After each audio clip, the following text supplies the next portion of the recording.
अस्सलाम वालेकुम, कैसे हैं आप? आज हम रोज़े के बारे में, रोज़े की फ़जीलत, रोज़े को छोड़ने के अज़ाब और रोज़े से जुड़े कुछ वाक़यात आपके नज़र पेश करूँगी। इस वीडियो को आप ज़रूर पूरा देखिए। इंशाल्लाह रोज़े को लेके जो भी आपके डाउट्स हैं वो क्लियर हो जाएंगे।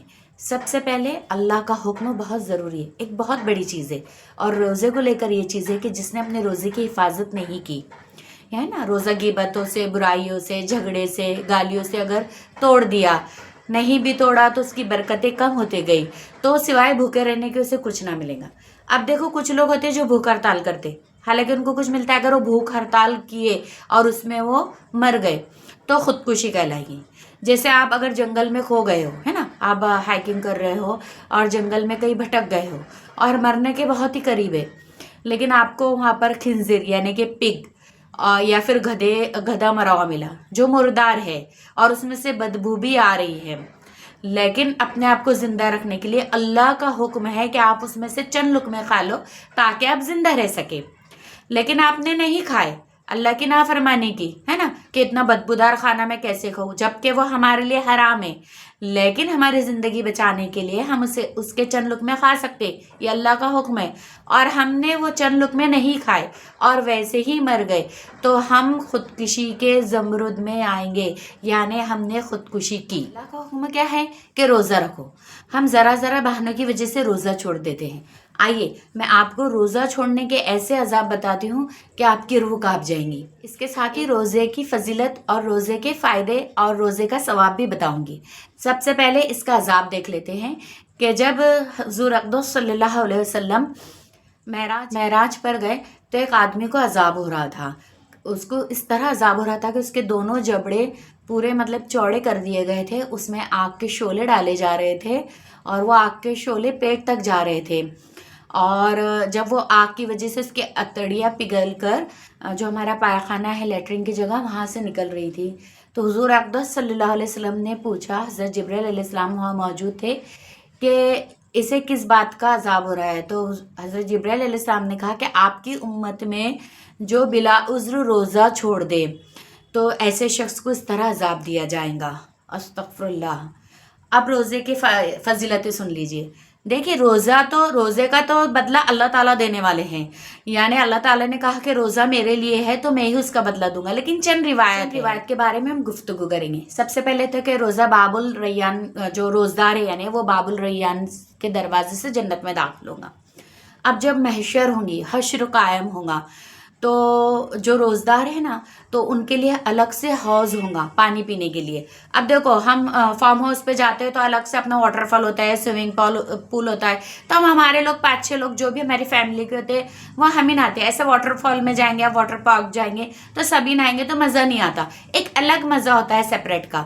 तो इसी तरह रोज़दार के लिए भी एक स्पेशल हाउस होगा, सिर्फ उसमें से वही रोज़दार पानी पीगा। और रोज़दार यानी जिसका रोज़ा सही हो, है ना, यानी उसमें कोई बुराई ना हो, गिबत वगैरह ना हो, बल्कि पूरा पूरा फजलत वाला रोज़ा हो, तो उसके लिए क्या होगा कि एक सफ़ेद बादल में रोज़ा तब्दील हो जाएगा और उसमें एक महल होगा और वो महल पूरा मोतियों का होगा। और उस मोती में जो मोतियों का महल है उसके 70,000 दरवाजे होंगे और हर दरवाज़ा याक़ूत से बना होगा। माशाअल्लाह, सुबहान अल्लाह। इसी तरह और एक रिवायत है कि जब महशर यानी हश्र कायम होगा तो अर्श के नीचे एक सोने का दस्तरखान अल्लाह ताला बिछाएंगे, उसके ऊपर हीरे जवाहरात होंगे, तरह तरह के पकवान होंगे और रोज़दार को स्पेशली वो खाना पेश किया जाएगा और दूसरे लोग बेचारे हिसाब देते रहेंगे। यानी ये तो चंद ही रिवायत है, वो तो अल्लाह ही जाने कि रोज़े का अल्लाह ताला हमें क्या बदला देगा। और आपने गौर किए होंगे कि देखिए, हम रोज़ा रखते हैं ना तो हमारा नफ्स कमज़ोर होता है, तो हमें इबादतों में ना लज्जत आती है, हम कुरान शरीफ भी पढ़ते हैं माशाल्लाह, नफले भी पढ़ रहे, तहज्जुद भी पढ़ रहे, रोज़ा भी रख रहे, बुराई से भी बच रहे, तो हमें क्या हासिल होता है? तकवा हासिल होता है। तो रोज़ा क्या है? प्रैक्टिस है। यानी 1 महीना आप अपनी इबादतों की, अपने नफ्स की प्रैक्टिस कर लो तो 11 महीने आपको करने की ज़रूरत नहीं है। लेकिन इसका हम लोग क्या करते हैं कि हम लोग तो ईद के दिन ही नमाजें, अल्लाह ना करे, ईद के दिन ही नमाजें हम कज़ा करना शुरू कर देते। तो रमज़ान का मकसद ये है कि हम ये जो हमें आदतें हो गई हैं नमाज पढ़ने की, कुरान शरीफ पढ़ने की, ना बुराइयों से बचने की, जिस तरह हम नमाज में बिल्कुल अदब से सजदा रुकू करते, इधर उधर नहीं देखते, तो इस तरह रमज़ान भी है ना, अपने आप को बिल्कुल हम पाबंद कर लेते। تو یہ ایک طرح کا پریکٹیکل ہے کہ آپ 11 مہینے بھی اسی طرح اپنی زندگی کو گزارو. ایک بزرگ بتاتے ہیں کہ ایک قبر والے سے پوچھا گیا کہ آپ کو دنیا میں اگر آنا ہے تو آپ کیا چاہو گے؟ تو پتہ ہے وہ قبر والے نے کیا کہا کہ مجھے رمضان المبارک کی صرف ایک رات چاہیے. یعنی وہ ایک رات عبادت کرنا چاہتا ہے. انہیں شب قدر نہیں کہا, نہ ہی طاق رات کہا, صرف رمضان المبارک کی ایک رات.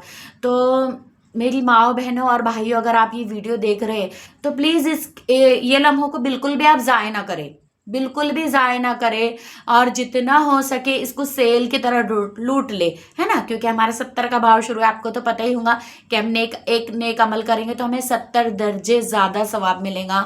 غیر رمضان میں تو ایک ہی نیکی ملتی ہے, تو لیکن ہمیں 70 درجے زیادہ ملے گا. اور ابھی شیاطین بھی قید ہے, نفس بھی ہمارا کمزور ہے کیونکہ وہ بھوکا ہے. تو اپنے آپ کو پورے سال کے لیے تیار کرو. ہو سکتا ہے کہ اگلا سال یہ رمضان ہمیں ملے نہ ملے, یہ برکتیں ملے نہ ملے, تو آج ہی اسے لوٹ لو. دنیا میں کئی سیل لگتا ہے تو ہم کتنی جلدی جا کر اس کو خریدتے ہیں, ہے نا, وہاں جا کر لوٹ مچاتے ہیں.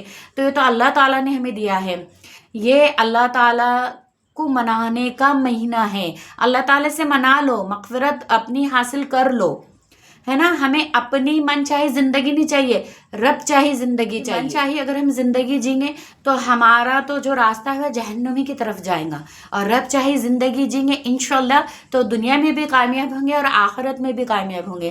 تو جائے کہ آخری میں آپ کو یہی کہوں گی کہ بس اپنی رمضان المبارک کو عبادتوں سے بھر لو اور اللہ تعالیٰ سے اپنی چیزیں منوا لو. ہم پتہ ہے کیسے مانگتے ہیں, جس طرح ہوٹل میں بیٹھے, بھئی سالن بھی دے دے, روٹی بھی دے دے, پاپڑ بھی دے دے, کچمبر بھی دے دے, سلاد بھی دے دے. نہیں, ہمیں اللہ تعالیٰ سے اپنی دعائیں عاجزی کے ساتھ, اپنی کمزوریوں کے ساتھ مانگنا ہے کہ اللہ تعالیٰ میں بہت کمزور ہوں, گناہ کار ہوں, سیاہ کار ہوں, بدکار ہوں, یا اللہ مجھے معاف کر دے, یا اللہ تو معاف نہیں کرے گا تو میں کہاں جاؤں گی, میں کہاں جاؤں گا. اس طرح دیکھو, ایک بچہ چلتا ہے نا, چلنا سیکھتا ہے تو وہ دھیرے دھیرے چلتا ہے, تو ماں باپ دور سے دیکھتے, لیکن وہ جیسے ہی گرنے کو ہوا تو ماں باپ اسے تھام لیتے. تو اللہ تعالیٰ بھی ہمارا ایسے ہی ہے.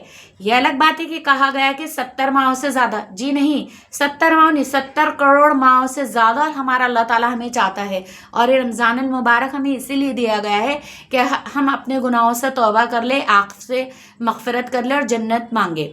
تو انشاءاللہ آج سے, ابھی سے جتنے بھی دن گزر چکے, لیکن آج سے توبہ کیجیے اور دین میں پورے داخل ہو جائیے. اللہ حافظ.